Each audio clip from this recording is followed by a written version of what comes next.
En el nombre del Padre, del Hijo y del Espíritu Santo. Amén. Ven, Espíritu Santo, y llena los corazones de tus fieles y enciende en ellos el fuego de tu amor. Envía tu Espíritu Creador y se renovará la faz de la tierra. Estamos estudiando el Catecismo de la Iglesia Católica, su tercera parte, la vida en Cristo, segunda sesión, los 10 mandamientos, capítulo segundo, amarás a tu prójimo como a ti mismo. Artículo cuarto, el cuarto mandamiento, honra a tu padre y a tu madre, para que se prolonguen tus días sobre la tierra que el Señor tu Dios te va a dar. Continuamos subiendo el monte Sinaí de la mano de Moisés a recibir los 10 mandamientos. Son 2.285 metros que mide el monte Sinaí y el catecismo dedica 505 números al estudio de los 10 mandamientos. Es decir, subiremos 4 metros del monte Sinaí por cada número del catecismo que estudiemos. El día de hoy nos encontramos en el metro 584 de altura. Vamos a profundizar en 2 números que nos propone el catecismo, 2197 y 2198, con el tema que tiene como título, amarás a tu prójimo como a ti mismo. Jesús dice a sus discípulos, amaos los unos a los otros como yo os he amado. Número 2197 del Catecismo de la Iglesia Católica dice, el cuarto mandamiento encabeza la segunda tabla. Indica el orden de la caridad. Dios quiso que después de él honrásemos a nuestros padres, a los que debemos la vida y que nos hayan transmitido el conocimiento de Dios. Estamos obligados a honrar y respetar a todos los que Dios, para nuestro bien, ha investido de su autoridad. Número extraordinario nos regala el catecismo en esta mañana y que pone en un shock al hombre moderno. No es casual, queridos amigos, que si en esa primera tabla que hemos hablado de los 10 mandamientos, donde venían el número 1, 2 y 3, no es casual que en esa primera tabla el primer número empezara como amarás a Dios sobre todas las cosas. La segunda tabla de esta ley de Dios está encabezada por el cuarto mandamiento en ese honra a tu padre y a tu madre. Y es impresionante esto, desde la pedagogía de Dios.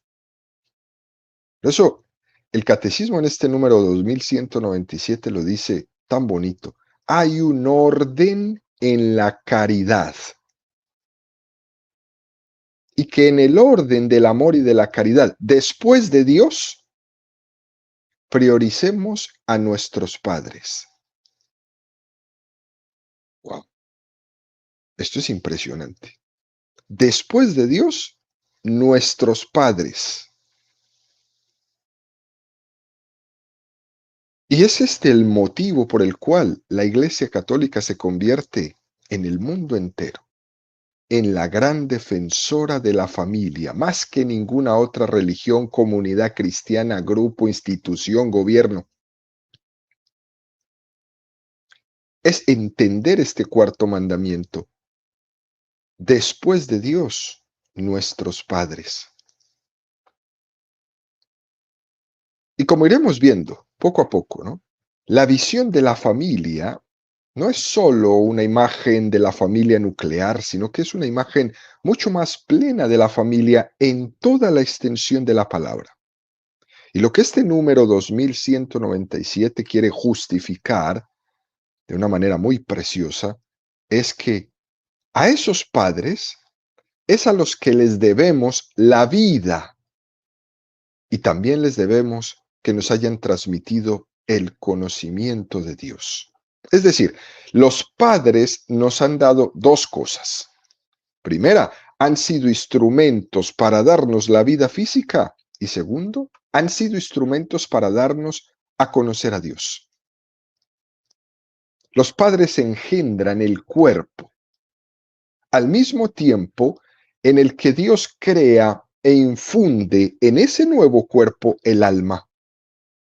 Es decir, hay un acto creador de Dios cada vez que los padres conciben la vida física. Y fijémonos, queridos amigos, cómo los padres, podemos decir que somos padres en dos formas, ¿no? Uno puede decir, hemos tenido un hijo, y también podríamos decir, Dios nos ha dado un hijo. Las dos cosas son correctas. Por eso dice que los padres, a ellos les debemos la vida, y también que nos hayan dado el conocimiento de Dios, aunque esta segunda parte somos conscientes de que hay muchas excepciones en esto de que nos hayan dado el conocimiento de Dios, porque no todos los padres lastimosamente han cumplido esta tarea, pero la primera sí, la primera todos la han cumplido, darnos la vida. La segunda, hay excepciones. Incluso, aunque una persona haya sido concebida de una manera indigna, como por ejemplo fruto de una violación, aunque el contexto haya sido terrible, violento, despiadado, indigno, sin embargo, Dios se ha comprometido con esa personita en el momento creador de infundirle el alma. Incluso en ese contexto aterrador, ha sido una persona querida por Dios. Por eso es tan infame enviar a las damas a abortar a sus bebés cuando son víctimas de alguna violación, de alguna violencia, y que sea el bebé el que pague ese acto de violencia.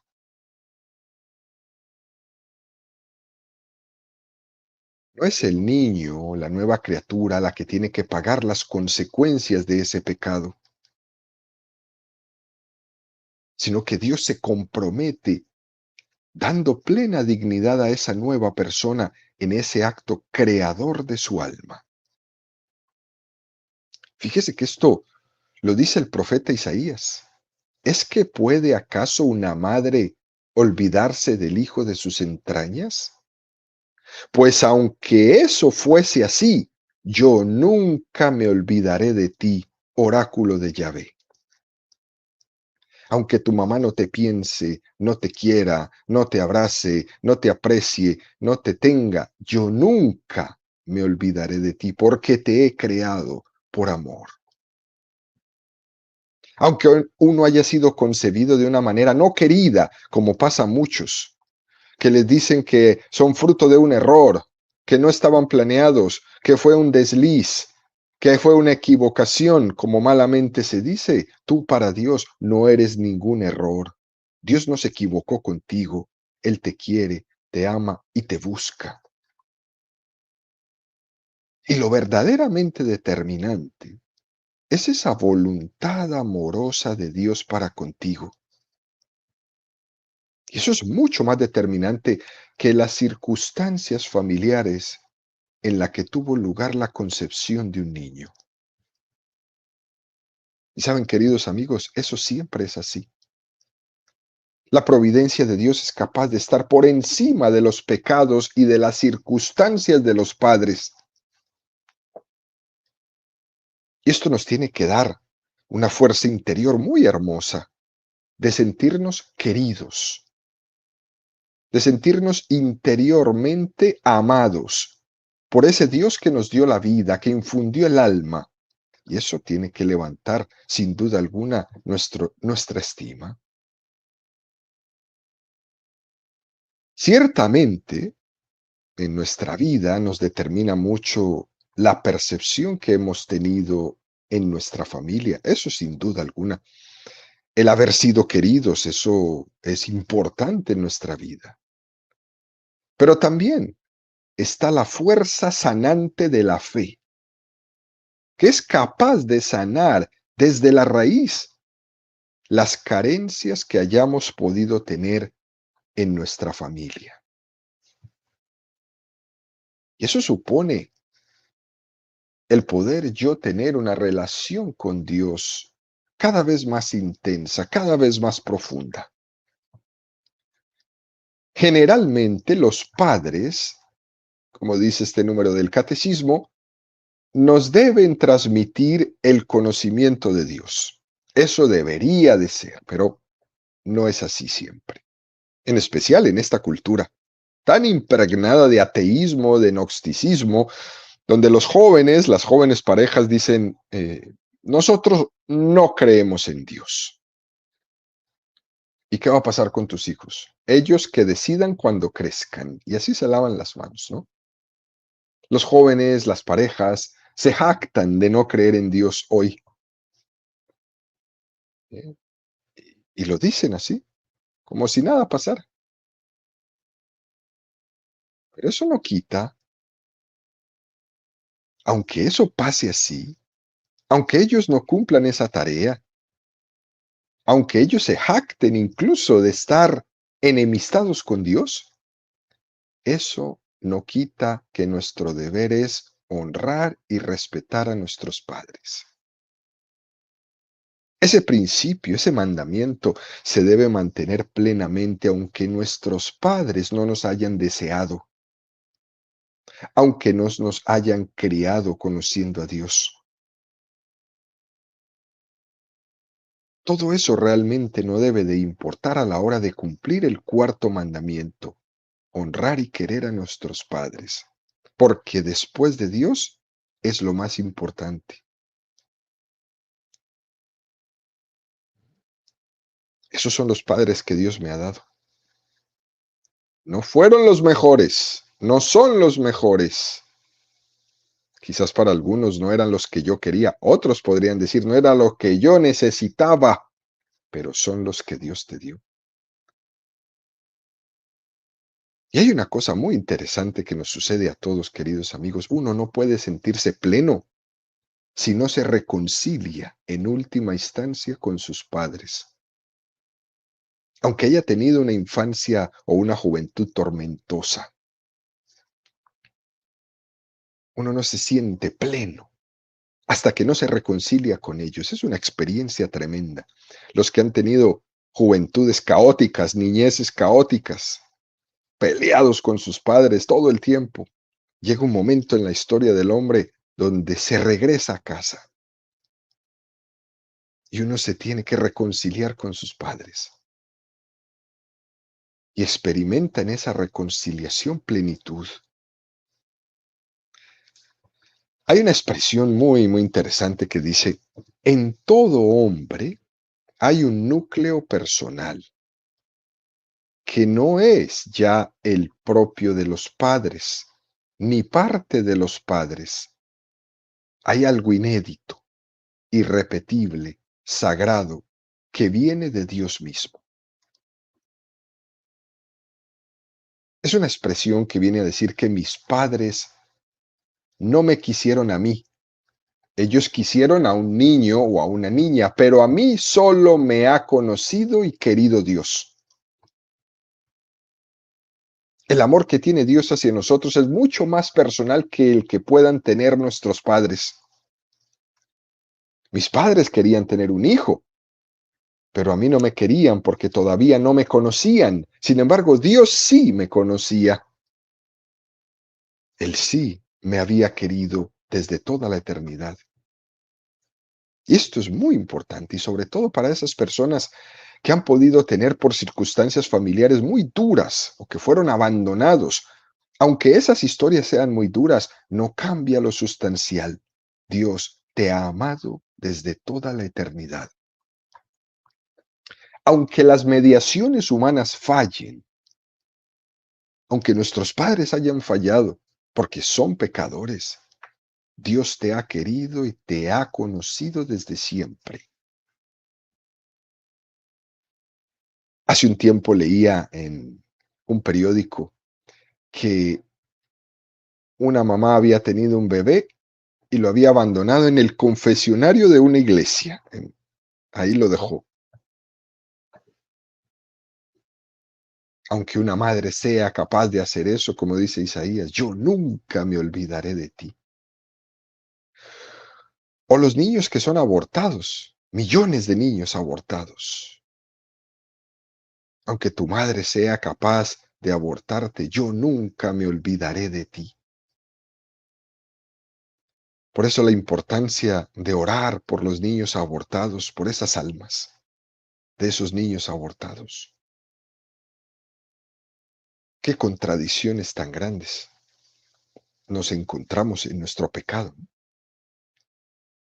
Porque es que cuando perdemos a Dios como luz de nuestra conciencia, terminamos cayendo en todas las contradicciones más tremendas que uno se puede imaginar, como dejar un niño tirado en una bolsa de basura, tirar un niño en una bolsa de basura y a un contenedor, o dejarlo en un confesionario, en una iglesia, o en una casa, o en un asilo, en un orfanato, o simplemente matarlo.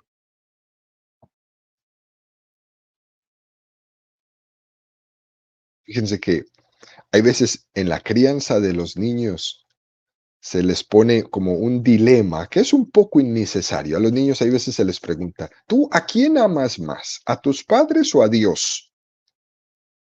Y naturalmente los niños siempre dicen a mis padres, porque es más fácil amar pues lo que percibimos sensiblemente, los que vemos, los que nos abrazan, que aquello que tiene que ser conocido de una manera más espiritual, ¿no? Que sería en este caso a Dios.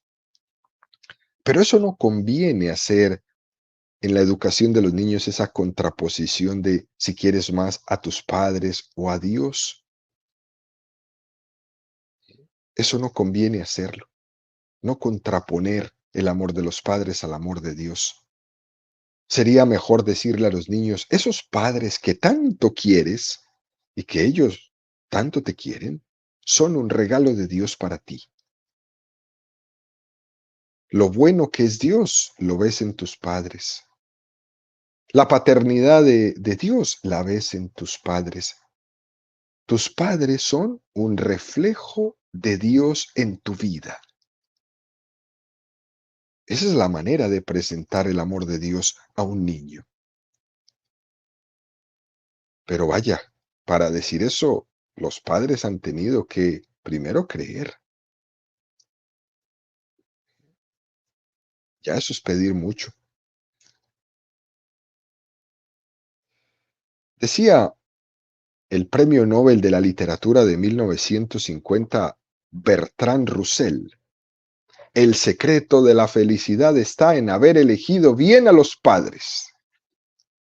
Qué interesante esto. Es una expresión muy irónica que le dio la vuelta al mundo, ¿eh? El Premio Nobel de Literatura. El secreto de la felicidad está en haber elegido bien a los padres. Y se puede interpretar como que la felicidad nos viene dada. No eres tú el que los eliges, ni el autor de tu propia felicidad. Es una frase muy irónica. Y al mismo tiempo supone el querer a los padres como son. Suele ocurrir que de niño uno adora a los padres. Sus padres son lo mejor del mundo. Muchos hemos tenido esa experiencia. Es más, así debería de ser. Incluso podríamos decir, es un mal asunto si no es así. Es un semáforo en rojo que se debe encender si tus hijos no te consideran el mejor o el bueno, o te adoren, te amen, te lo expresen. Pero si el padre tiene problemas de alcohol o algo parecido, el niño tendrá esa carencia de sentirse orgulloso de su padre. Si su padre no le inspira a nada, él va a tener esa carencia de sentirse orgulloso de su padre. Más adelante, cuando el niño crece en la adolescencia, se empiezan a ver los defectos de los padres reflejados en los muchachos. Y de esa etapa, de esa especie de adoración que tenían nuestros hijos cuando eran pequeñitos con nosotros, se pasa a la etapa de la rebeldía, donde no solo el adolescente ve los defectos de su padre, sino que además ve más allá de esos defectos.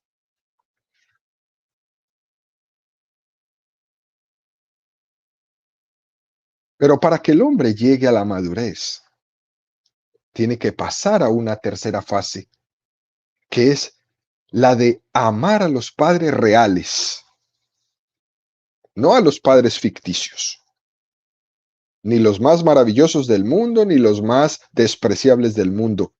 Amar a mis padres, basta. Esa tercera fase es tremenda. De la adoración de la niñez a la realidad de la adolescencia y después a la madurez. Amar a mis padres, buenos o malos, maravillosos o despreciables. Amar a mis padres. Volviendo un poquito a la frase del Premio Nobel de Literatura Bertrand Russell, querer a mis padres como si yo los hubiera elegido. A esto hay que darle mucha vuelta. Luego, este número del Catecismo 2197 nos dice, estamos obligados a honrar y respetar a todos los que Dios, para nuestro bien, ha investido de su autoridad. Este cuarto mandamiento no regula únicamente la relación de respeto, de cariño y de honra hacia los padres, sino también entre los súbditos y las autoridades legítimas. Es algo que da un paso mucho más grande. Es un concepto añadido dentro de este cuarto mandamiento de la ley de Dios. De hecho, todas las religiones, todas las creencias en el mundo, todas fundamentan que existe un principio de autoridad. Para la mayoría de ellos, la soberanía última está en Dios. Y más aún, la religión judeocristiana se habla de ese Dios que es creador. Dios no únicamente crea, y esa creación tiene un orden interior dentro de ella, sino que Dios delega su soberanía en mediaciones concretas. Dios pone mediadores. Pero esto de la autoridad es muy curioso, porque las anarquías niegan el principio de autoridad y luego toman las armas para matar a los que no piensan como ellos. Algo que vemos hoy día muy concreto. Eso en sí mismo es una contradicción. Se usa la autoridad del poder, la pistola, ¿no? Las armas, para negar el principio de autoridad. O también vemos por ahí esos ecologistas radicales que son capaces de matar a personas porque se atenta contra la vida de un animal. En cierto sentido, sería más fácil amar únicamente a Dios, pero no a sus representantes. Y fíjense que hay grupos en el mundo que están con una tendencia hacia esto. Yo no quiero ningún intermediario, yo no quiero ningún representante de autoridad, yo no quiero autoridad. Y por eso se han esforzado por tanto tiempo en borrar de la faz de la tierra la palabra padre. Porque yo no quiero nadie que me mande, nadie que ejerza una autoridad sobre mí. Ese principio de obediencia con los que son representantes de Dios, con los que han recibido autoridad de Dios, es bastante complicado en nuestro tiempo. Porque sería más fácil honrar y respetar a Dios en línea directa con Él, así como el mundo protestante propone la confesión. Yo me confieso directo con Dios, así. El principio de autoridad también sería aplicable así, yo directamente con Dios. Pero eso de obedecer a mi jefe, a mi superior, a mi presidente, al párroco, al maestro, al profesor de la escuela, eso no. ¿Qué tan difícil es cumplir el cuarto mandamiento?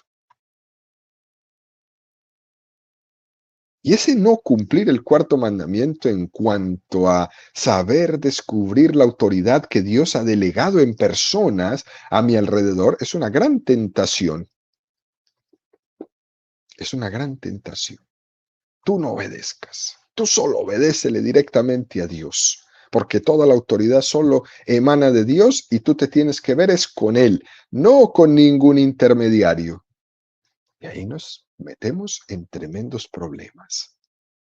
Porque uno dice, bueno, pues obedezco a Dios, porque como Él es el emanador de toda autoridad, ¿para qué intermediarios? Eso es fácil.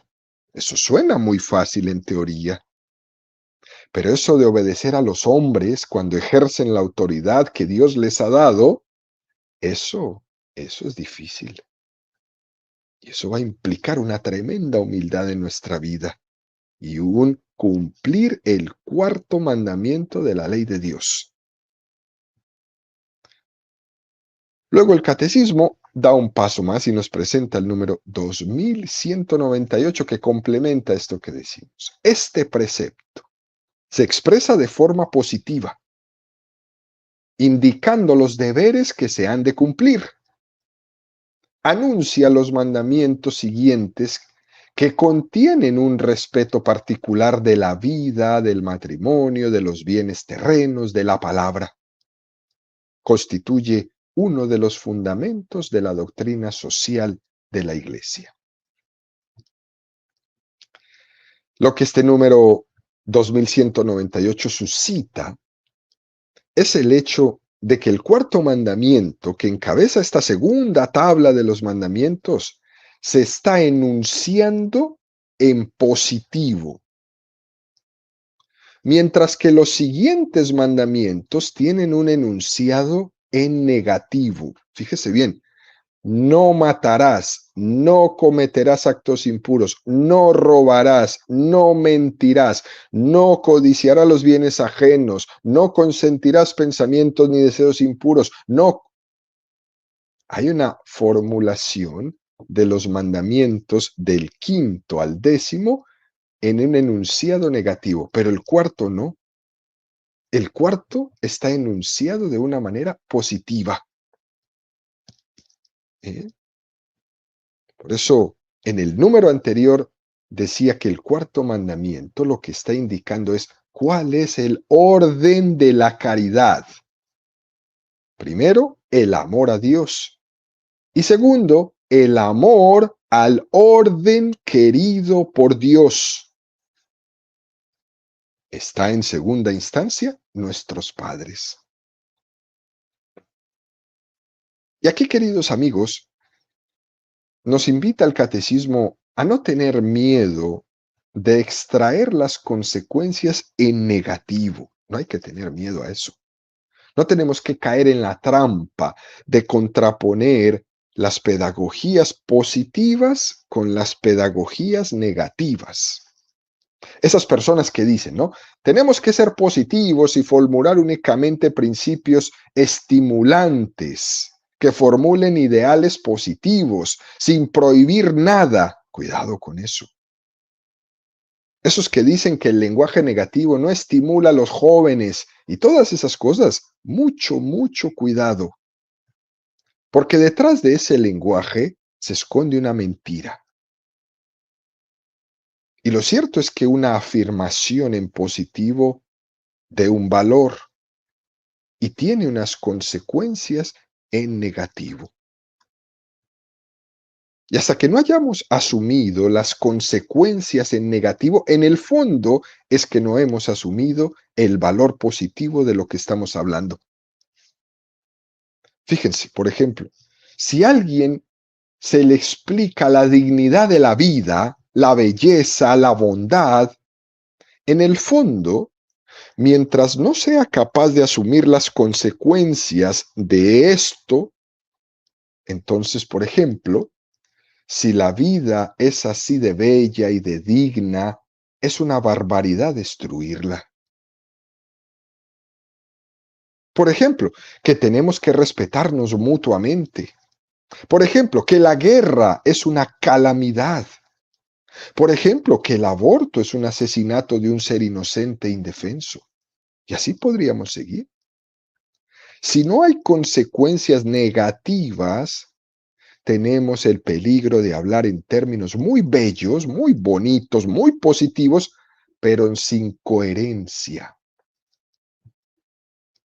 Sin coherencia. Y todo se queda solo en palabras.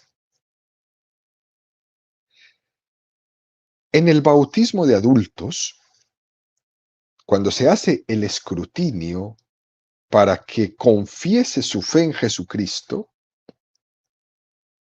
a ese catecúmeno que se va a bautizar se le pregunta en positivo y en negativo. Los que han podido estar en una vigilia de Pascua, cuando el catecúmeno se acerca a la pila bautismal, el ministro le pregunta, ¿crees en Dios Padre Creador? Y también se le pregunta en negativo, ¿renuncias a Satanás y a todas sus seducciones? Positivo y negativo. Es como en la moneda, ¿no? La cara y el sello de la misma moneda. No son dos cosas distintas, es la misma moneda.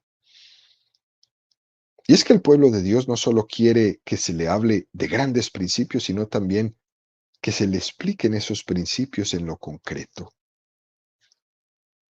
Aunque parezca que esto sea contrario a la sensibilidad de nuestro tiempo, lo cierto es que nuestros jóvenes quieren que se les digan las cosas claras.